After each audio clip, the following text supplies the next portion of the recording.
한국당 소속의 송희경 의원입니다. 제가 이제 컴퓨터공학을 전공을 하고 소프트웨어 개발자로 시작을 했는데 팀장이 되고 관리자가 되고 임원이 되고 개발뿐만이 아니고 그걸 사업으로 하고 여러 가지 하려다 보니까 너무 법적으로 규제가 많았고 제 스스로 뭔가 법을 만들어서 규제를 완화해 보겠다 이런 것보다는 산업 현장을 좀 대변하는 그런 일을 했으면 좋겠다라고 추천을 해주셨고 저도 그것이 IT 산업 현장이나 앞으로 우리나라가 혁신하는데 굉장히 필요할 것 같다. 좀 사명감을 가지고 국회에 오게 됐습니다.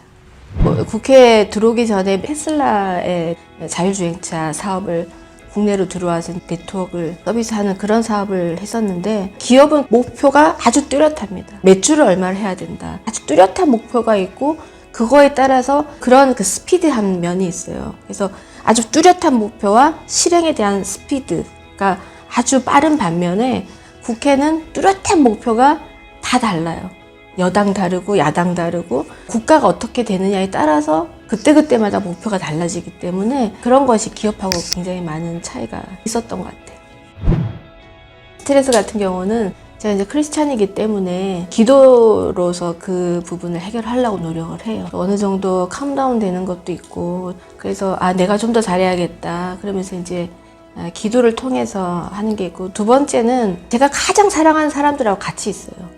가족, 또 아주 친한 친구 그렇게 같이 있다 보면은 굳이 내가 이런 스트레스 때문에 이걸 해소해야겠다 이렇게 생각하지 않아도 이 문제를 밖으로 내놓을 수가 있더라고요. 그래서 내 문제를 그냥 그 가족들한테 이렇게 꺼내볼 수 있게끔 되기 때문에 조금 융화가 되더라고요.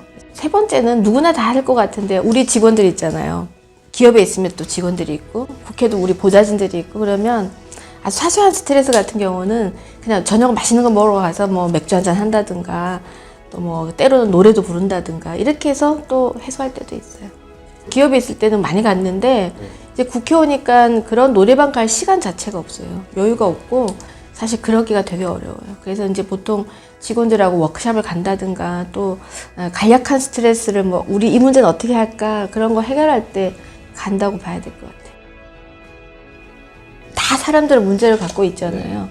우리 동네에 어떤 어르신은 내일 또 다음 달에는 어떤 돈으로 먹고 살까 걱정하시는 문제도 있죠.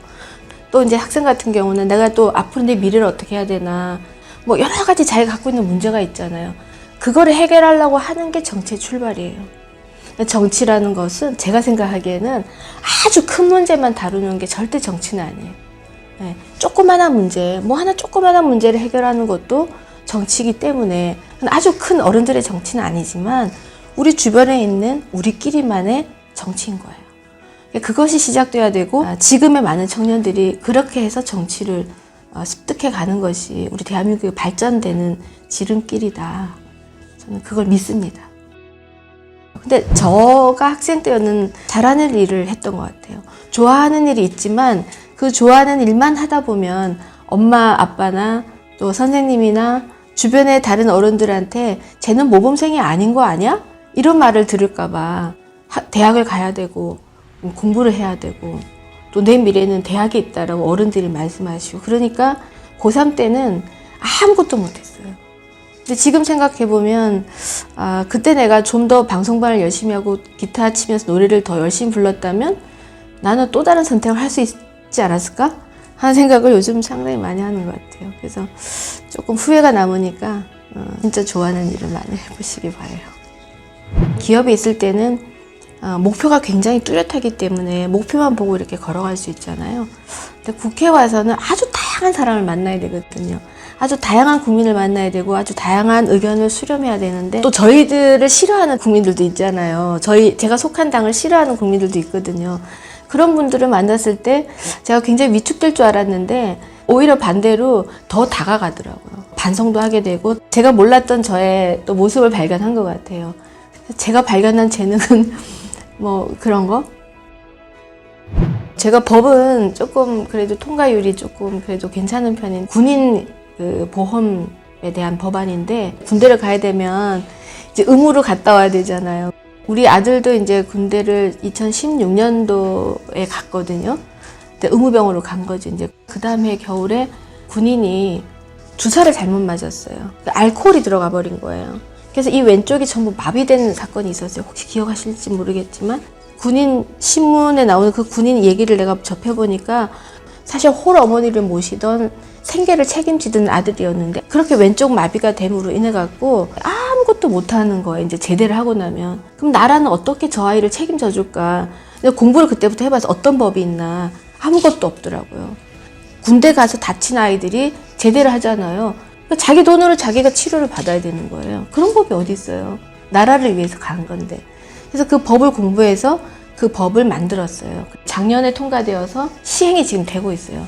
그래서 지금 군대 가서 다쳤다. 나라가 주는 돈으로 치료도 하고 보험도 받을 수 있게 바꾼 거. 그게 가장 저는 보람 중에 하나로 지금 되어 있고요. 좀 많이 있습니다. 기업에서의 고객이라고 하면은 그 기업이 딱 고객에 한정돼 있잖아요. 뭐 식품 회사 같으면 식품을 사 먹는 고객일 거고, 이동통신 회사 같으면 통신폰을 들고 있는 고객일 텐데, 그 국회는 전 국민이 저의 고객이거든요.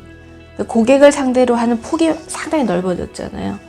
국민을 위해서 어떤 법을 내가 만들었어요. 그 법이 통과되어서 그 통과된 법이 실행이 됐을 때 어느 한 부분의 국민들이 편의를 보게 되거나 억울한 면이 없어진다거나 규제가 있었던 게 없어진다거나, 제 법안이 통과돼서 본회의장에서 땅 두들길 때 통과되었다라고 하는 표지판을 딱 봤을 때가 가장 보람스럽고, 이후에도 저 법 때문에 한편에서는 편리해지겠구나 이런 생각하면은 그게 제일 보람된 것 같아요.